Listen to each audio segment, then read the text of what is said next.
Thank you for tuning in to Look Before You Speak. And today we have a very special guest, the gifted Missoula artist, Courtney Blazon. And, we're going to spend some time with her drawing, but also looking through and exploring her process. As you know, a lot of times in television, art programs focus on images for less than 1 or 2 seconds. So we want to take some time and really focus on the images and just slow down and begin to look at them and talk about them. And thank you so much for being here today, Courtney. Thank you for having me. Yes, and you're kind of known as a draftsman and someone who can draw. Yeah. Yeah. I am, which is exciting because it's quite literally my favorite thing to do. So that's good. Yeah. So. And you were explaining you branched out into using the tablet as well as working on paper or a paper matrix. Yeah. Yes. I picked up the tablet using the Apple Pencil. Last Christmas, I decided I was going to dive in and see, because just as a working artist, I wanted a medium that I could do actual jobs for people that maybe was a little more mobile for me. Mm-hmm. So if I had a day where I had a bunch of meetings or something, I could just bring this with me and still be able to work in between things.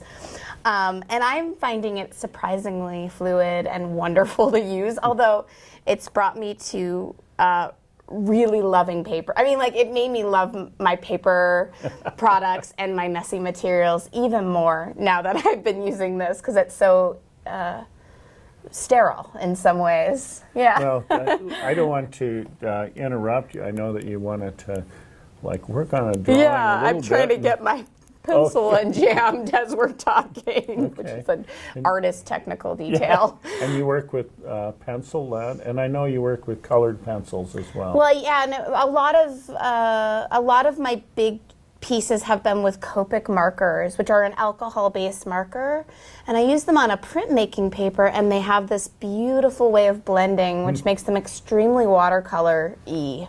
Mm-hmm. And recently I've been doing a lot with oil pastels. I think it's because I need an antidote to the sterile feeling of the tablet. I've been really craving that messiness. Sure. And I use this beautiful Mylar. Okay. This is just my favorite surface to work on. It is smooth as silk. I overlay it a lot of times with different things. And you're able to erase pencil graphite off of here. Really absolutely, easily. And it's great. You can do a lot with smudging, and a lot of times I'll put a really deep. Yeah, forgive me. I didn't. No, that's fine. I'm just trying to get this pencil to work as we. Now, can you, while you're getting that done, and can you tell me? When you first started drawing, do you have early memories of when you first started drawing? Yes. I don't remember a time that I wasn't drawing, and as evidenced by my mom's archives, I was drawing from the time I could hold a drawing utensil. And I remember I started to do paper dolls was the very first thing I was interested in doing, and that's sort of vibe has carried over. I love drawing clothing on people and things like that. So definitely paper dolls were the first thing, and people for sure. And then when I was probably 10 or 11 and I really started to get into reading classic books, I would illustrate the book covers. Even then, it was I knew that was the thing. It was either I was going to write what was in the books or illustrate the covers in my head, but I have a version of Lord of the Flies that I did when I was 10 that I was so proud of. I was obsessed with that book. So. Okay. Wow, so you've been at it a long time. Yeah, and I think by the time I got to high school, it became pretty clear to everybody that that was about all that I was gonna work at, you know. So I focused pretty heartily on that aspect of my life. Maybe I should just draw on my tablet because I can't get them. So I've been using the tablet. We can maybe just move this over. Okay. I've also been I use a iPad and this Apple Pencil, and I've been using this for a lot of my work projects. We didn't see your code there. No. Oh yeah, it's historical, of course. It's a historical year of significance. So these are all your drawings? Yeah. So okay. I do them. I mean, when I first got it, I was just practicing. So what program is this? This is Procreate on the iPad Pro. Okay. So I tasked myself with trying a sort of very, not a very complex sort of composition, but I wanted to see if I could get something that was multi-layered. The beautiful part of this is that I could draw each aspect of this on a different layer. So I started with this figure of this marionette. Mm-hmm. And so these are all drawn with this? This is all drawn with this. And on this scale? So you can do this. Oh, okay. Yeah. So, okay. and sometimes when you see computer art, it has sort of a glossy feel to it. I really wanted to work on keeping it truer to the way my artwork looks in real life. So I've kept it very loose in the way that like the mark making isn't smoothed out, because that's how my regular art is. It's choppy and my lines are contained, but what's within it is a little more. Well, you're absolutely right about achieving the same effect that you achieve on paper here. Yeah, it's the same. I'm pretty pleased with that. So how many layers are on here? This is only 1, 2, 3, 4. It's 5 layers, so not too many. And then. So for some other pieces, and I use it it's great because I can use it as a work tool. So then how do you print these out? So then I can take it and I can share it with my computer, and I'm able to print it off on my home computer, or I can send it to the print shop just from this, which is great. It's great for things like So you can print that any size? Any size, yep. That one I made 16 by 20. Okay. And so I've printed it 16 by 20, and it looked kind of awesome. I mean, you can't get so it's significant when it's at its full size. Yeah. There are some restrictions in terms of how many layers you can get for the size of things. I did a mural out at Big Sky Brewing Company that's 30 feet by 15 feet, but I did all these beer cans and bottles that are vintage, and I did them all on here. So I just did those in different layers, like I did different images, and then see how you can get really in there and it barely loses its quality. Yeah. So that way when it's printed, a couple feet tall, and then I just put all the pieces together in Photoshop later. That's a little different than how I normally work. Yeah. Here's an example of how I'm using them in a cross way. I drew this image in real life, analog. And now I'm going to go in and create paper doll outfits for her. But in here, because it'll be easy using a separate layer, I can draw it right on top of her. I mean, so that's a great cross way that I can use this tool. And then I just did this big project for all the characters. I don't know if you guys know the films of Miyazaki. He did Spirited Away and Princess Mononoke. But I created this whole world of characters for them, and this was quite complex to do because it's a lot of different things. So I created them all in their own palettes.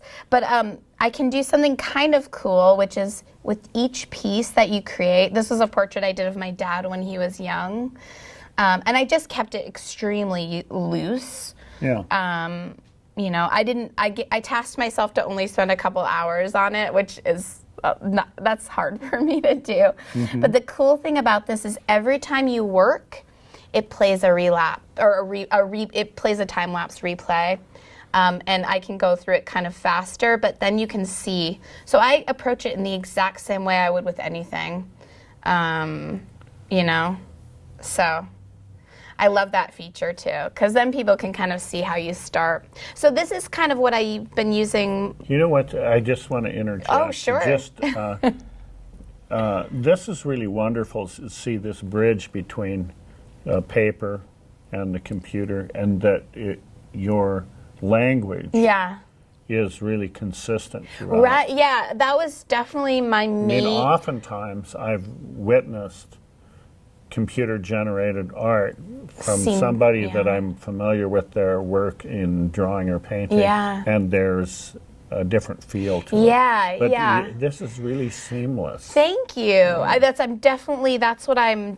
definitely made the attempt to try. I am getting to use some of the cool features like snap 2 lines that make everything straight. I don't use rulers in my own work, no matter how many lines I have to do. I'm just like, I just want to figure it out on my own, but that's kind of enchanting that you can make like a perfect pattern. But yeah, so this is great, but you know, I think in the end, like nothing could replace this. Right. Well, this couldn't occur without this. That's absolutely right. Yeah, I needed those many years of drawing to be able to be confident. Let's look at some of your notebooks. Yeah. So this is the notebook I use for all my. I've got I think 15 of these. I just this is just what I work in. So I do a lot of note taking, but I do all my little sketches for projects in here. I wish that I had thought to have images of the real ones so you could see sort of from this to that. That's quite all right. But yeah, I do a lot of note taking, as you can see. So this,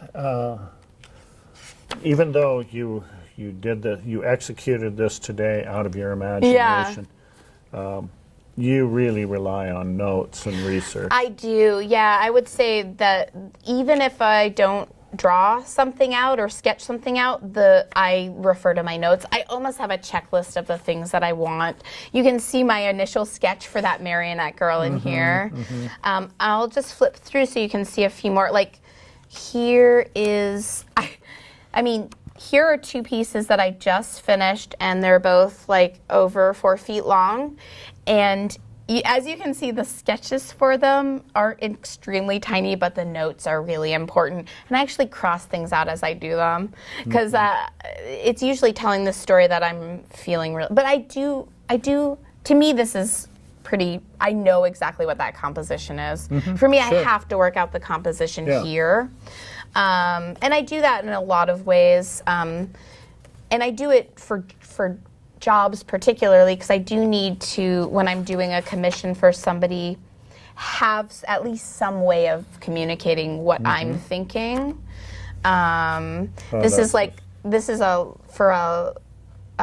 doing some labels for alcohol bottles. So this is sort of my page of like, you know, ideas for them. Brainstorming. And if without brainstorming, who else could read these notes? I mean, that's the great thing about being an artist is you can just go, well, I know you. Wonderful. This is wonderful. Thank you. Yeah, so I do stuff like that. And then for particular projects, if they're really, like, I'm still working on this big project I did about the Year Without a Summer. So I keep bigger notebooks when it's a project that I'm going to keep working on. And these sketches I did a lot more perfectly because I really wanted to work it out here before I did. So if you looked at the original or the final piece, it would look extremely similar to this. But then my notes are so important in these things because I was practicing volcano, this is what volcanoes look like. But this is an 8-foot drawing, so you can see the drawing is pretty much the way it's supposed to be, but then my note taking is extremely important. This is another 8-foot piece. So my notes, lots and lots of notes. You know, and we were talking about this earlier, about discovering a scale and process that works for you. Now, not everyone in life is going to be able to execute this. You've discovered this thing that works in your process, and this scale. It's really remarkable. It's great. I know people look at this notebook and they're like, this is like one of those movies where you're like, the person's crazy and then they discover this notebook and they're like, oh no, she's really crazy. No, no. Inspirational poems. I mean, it's just, that's the way that my brain it's wonderful. kind of processes information. So these I got a little looser with, but if you looked at the originals, they'd all be, or Pretty the close. final, they'd be pretty close. Because that's how I sort out the composition. Because I don't want to find that out when I'm doing the piece. I want to find out other things when I'm doing the piece, and that's sort of, for instance, color. I just let that happen. The color part is also another part where I let my instincts take over, and that's been really lovely for me. And the other thing I want to just bring out is, as a working artist, I find and I'm sure this is true of other, just people in general, I have to stay organized. I cannot, my brain is so full of information that I've found this system of sort of keeping, this is where I keep, so I have all these notebooks on my desk all the time, but this is how I keep track of what I have to do for projects. I keep pages of notes about projects. This book has the pages are all numbered and it has an index. So I can go back and go, okay, what page when were you doing your doll sculpture narrative drawing notes? And I can go back to 65 and 66 and look at what I was thinking about for that, which I love.